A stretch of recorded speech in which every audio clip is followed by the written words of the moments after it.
नमस्कार दोस्तों, कैसे हैं आप लोग। आज आपके सामने है एपिसोड नंबर 3। पिछले एपिसोड में हमने आपको दिखाया कि हमने अपनी यात्रा घर से शुरू करके नई दिल्ली स्टेशन और नई दिल्ली स्टेशन से पुरी तक की थी।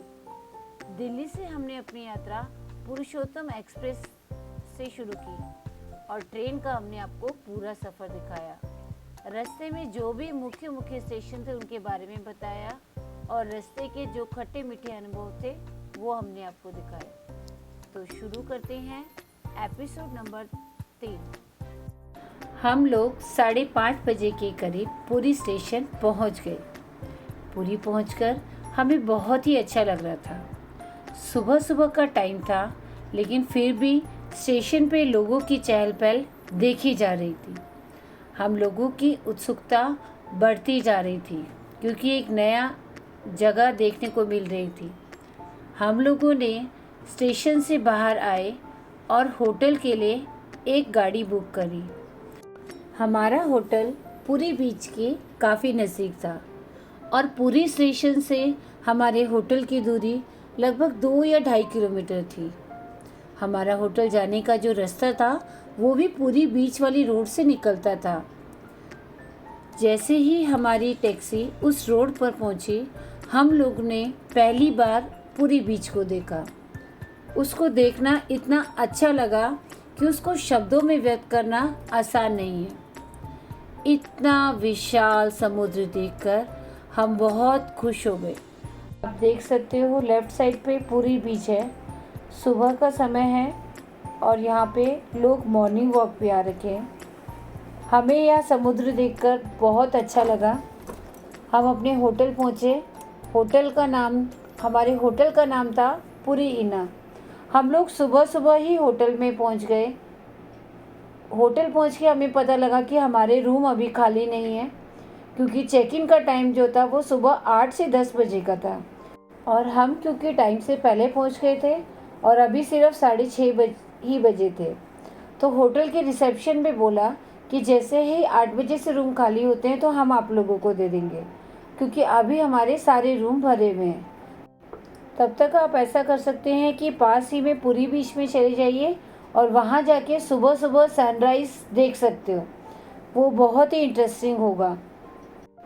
और हमें ये आइडिया अच्छा लगा और हम सब निकल पड़े पुरी बीच की तरफ। रास्ते में हम लोगों ने सुबह की मॉर्निंग टी भी पी। हमारे होटल से जो पुरी बीच था वो सिर्फ 150 से 200 मीटर ही था। जैसे ही हम लोगों ने पहली बार पुरी बीच के दर्शन करे, बहुत ही अच्छा लगा। आँखों को यकीन ही नहीं हो रहा था। इतना विशाल समुद्र देख के बहुत खुशी हो रही थी। मतलब इतना अच्छा लग रहा था कि उसको हम एक्सप्लेन नहीं कर सकते। हम लोगों को पहले समुद्र में जाने में थोड़ा सा डर लग रहा था, पर जैसे ही समुद्र का पानी हमारे पैरों में लगा तो धीरे धीरे हमारा डर भी जाता रहा। जैसे ही समुद्र का पानी हमारे पैरों की तरफ आता, वो हमारे पैरों के नीचे से रेत निकाल के चला जाता था और अगर हम चल रहे होते तो हमारा बैलेंस भी बिगड़ जाता था। सब ने पूरी बीच पे बहुत मस्ती करी। सबसे ज़्यादा मस्ती तो हमारे आदित्य ने करी। पहले वो बहुत ज़्यादा डर रहा था और फिर बाद में हमने उसे पकड़ पकड़ के पानी में से बाहर निकालना पड़ा। बार बार वो रेत में लेटे जा रहा था। जैसा कि आप वीडियो में भी देख सकते हो, पूरी मस्ती के मूड में है आदित्य। देखो कैसे रेत उठा उठा के उड़ाई जा रहा है। काफ़ी मना करने के बावजूद भी वो पूरे मज़े ले रहा था समुद्र के पानी में। और हमें डर लग रहा था पानी को देख के, क्योंकि अथाह समुद्र था, पानी बहुत ज़्यादा था। अदिति ने भी मस्ती करी। सभी लोग मस्त एंजॉय कर रहे थे। हम सब ने वहाँ पे खूब मस्ती करी। पुरी का जो समुद्री तट है वो बंगाल की खाड़ी के तट पर स्थित है और पुरी, जैसा आपको बताया था, रेलवे स्टेशन से केवल 2 किलोमीटर की दूरी पर है। पुरी समुद्री तट शहर का एक लोकप्रिय पर्यटक आकर्षण है और इस तट को तैराकी के लिए, स्विमिंग के लिए भी आइडल माना जाता है। इस समुद्री तट को हिंदू बहुत पवित्र मानते हैं।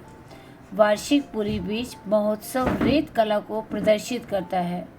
अंतर्राष्ट्रीय पुरस्कार से सम्मानित स्थानीय रेत कलाकार सुदर्शन पटनायक की कला भी यहाँ पे आंखों को सुकून देती है। और अगर आप इस त्योहार के दौरान पुरी में हैं तो इस कला को देखना ना भूलें। खाड़ी के बगल में लंबे समुद्री तट पर बिखरी सुनहरी रेत, सुखदायक हवा और जगमगाता साफ पानी तथा सनराइज और सनसेट के सुंदर दृश्यों ने इस समुद्री तट को एक स्थायी आकर्षण बना दिया है। पुरी का बीच समुद्री तट सैलानियों को अत्यंत प्रिय है। पुरी में लोग मंदिर में दर्शन करने के बाद इस बीच पर आकर ही मौज मस्ती करते हैं और उत्तर भारत से आए दर्शनार्थियों के लिए तो ये बिल्कुल ही नया एक्सपीरियंस है, क्योंकि बहुत से लोगों ने तो पहली बार समुद्र तट को देखा होता है। आदि गुरु शंकराचार्य जी ने कमाल की सोच बनाई। जब हम भारत में स्थित हिंदुओं के पवित्र 4 धामों के बारे में सोचते हैं तो ये पता लगता है कि कोई भी श्रद्धालु जब इस यात्रा पे जाता है तो उसे संपूर्ण भारत के और इसकी विविधता के दर्शन हो जाते हैं। वो देश के 3 कोनों में जाके तो तीनों समुद्र को देख लेता है और साथ ही हिमालय पहाड़ को भी देख सकता है। और इस तरह से हमने यहाँ समुद्र में बहुत मस्ती करी। हमें भी समुद्र देखकर बहुत अच्छा लग रहा था। हमारे लिए भी एक बिल्कुल नया एक्सपीरियंस था। आप देख सकते हो पानी की लहरें जब पैरों पे पड़ती है तो अलग ही अनुभव होता है। बीच पे आप ऊँट की और घोड़े की सवारी भी कर सकते हैं। वहाँ पे छोटा मोटा सामान सेल करने वाले भी आते हैं, जैसे आपकी मोती की मालाएं हो गई और शंख हो गए। उसके अलावा वहाँ पे स्नैक्स वगैरह भी अवेलेबल है। वहाँ पे बैठने के लिए अगर आपको रेत पे बैठना आप नहीं चाहते तो आपको वहाँ पे चेयर भी मिल जाती है। चेयर के भी कुछ 10-20 रुपये वो मिनिमम चार्ज करते हैं। तो अगर आप वहाँ पे बैठना चाहते हैं तो आप चेयर लेकर भी बैठ सकते हैं, और नहीं तो आप रेत में बैठ के भी अपना एंजॉयमेंट ले सकते हो। ठीक है, टाइम के हिसाब से है। अगर आप चाहो वहाँ पे अगर सर्फिंग करना चाहते हो तो वो भी आप कर सकते हो। और अगर आप पुरी बीच की बड़ी बड़ी लहरों के बीच में जाना चाहते हैं और आपको स्विमिंग करना नहीं आता है तो वहाँ पे गोताखोर की सेवाएं भी आप ले सकते हो। वो आपको पानी के बीच में ले जाएंगे। उनके पास बड़े बड़े स्विमिंग ट्यूब्स अवेलेबल हैं जो आपको पानी के बीच तक ले जाते हैं और वहाँ से वो आपको सेफली ले आते हैं। अब वो आपके ऊपर है कि आपको समुद्र की लहरों में कितना एंजॉयमेंट लेना है। हमारे आदित्य ने तो इस चीज़ का भी पूरा लुत्फ़ उठाया और पानी की लहरों में खूब गोते लगाए। यहाँ पे कई सारे स्नैक्स भी अवेलेबल हैं, आप चाहो तो अपने अकॉर्डिंग ले सकते हैं। नॉनवेज के भी बहुत सारी वैरायटीज़ है। अगर आप नॉनवेज खाने के शौकीन हैं तो वो भी आप यहाँ से ले सकते हैं।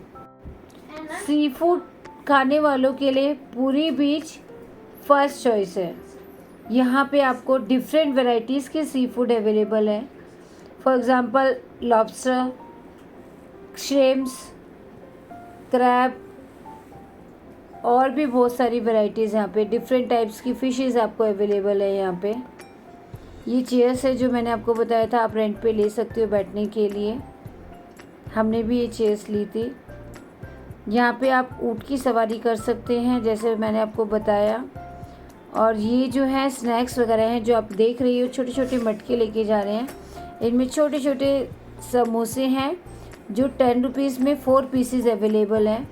हमारे यहाँ पे नॉर्मली 10 या 15 रुपीज़ का एक समोसा होता है, बट वहाँ पे मिनी समोसा से कोई एक वैरायटी है, वो खाने में बहुत डिलीशियस था।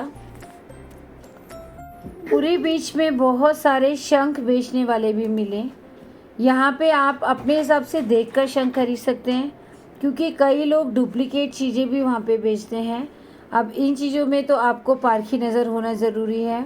वहाँ पे शंख अवेलेबल थे, हमने उनमें से देखकर शंख का पंचमुखी शंख कई लोगों के पास अवेलेबल था, बट आई डोंट नो कि वो सही था या नहीं था। वहाँ पे बैंगल्स भी मिल रही थी जो शंख की बनी हुई थी, जो बंगाल्स में और बिहार साइड में लेडीज़ पहनती हैं। वाइट कलर का बैंगल्स होता है जिसके साथ रेड कलर की बैंगल्स पहनी जाती है जो शंख से बनती है, वो भी वहाँ पे अवेलेबल था। हमने उसकी भी कई सारी वैरायटीज़ परचेज़ करी। कुल मिला के हमारा जो एक्सपीरियंस था जो पूरी बीच पे था वो बहुत ही ज़्यादा मज़ेदार था। आप लोगों के लिए एक सजेशन है कि अगर आप जगन्नाथपुरी आ रहे हैं तो अपना होटल पूरी बीच के नज़दीक लें ताकि आप यहाँ पे जाके सनसेट और सनराइज़ के मज़े ले सकें। हमने तो सोचा था कि हम सिर्फ 1-1.5 घंटा बीच पे रहेंगे और फिर वापस आ जाएंगे, लेकिन समुद्र में खेलते हुए हमारे 3 घंटे कब बीत गए हमें पता ही नहीं चला और 9:30 बजे के करीब हम लोग अपने होटल की तरफ चल पड़े। रास्ते में हमें लोगों से पता चल चुका था कि आज जगन्नाथपुरी मंदिर बंद है। आज इतवार का दिन था, हम लोगों को पता नहीं था। जब हमें पता लगा कि आज जगन्नाथपुरी मंदिर बंद है तो हम लोगों ने चिल्का लेक जाने का प्रोग्राम बनाया। रास्ते में जाते वक्त हम लोगों ने 2-3 टूर ऑपरेटरों से बात करी। एक टूर ऑपरेटर से हमारी बात फिक्स हो गई और उसने चिल्का लेक के लिए हमारे लिए गाड़ी बुक कर दी। हम लोग अपने होटल में पहुंचकर फ्रेश होके चिल्का लेक जाने के लिए तैयार हो गए। अब आगे की यात्रा देखेंगे अगले एपिसोड में, जिसमें हम आपको चिल्का लेक के बारे में बताएंगे। चिल्का लेक जो एशिया की सबसे बड़ी समुद्री झील है। हमारे चैनल को सब्सक्राइब करना ना भूलें, शेयर, लाइक और कमेंट करें ज़्यादा से ज़्यादा जितना आप कर सकते हैं। धन्यवाद।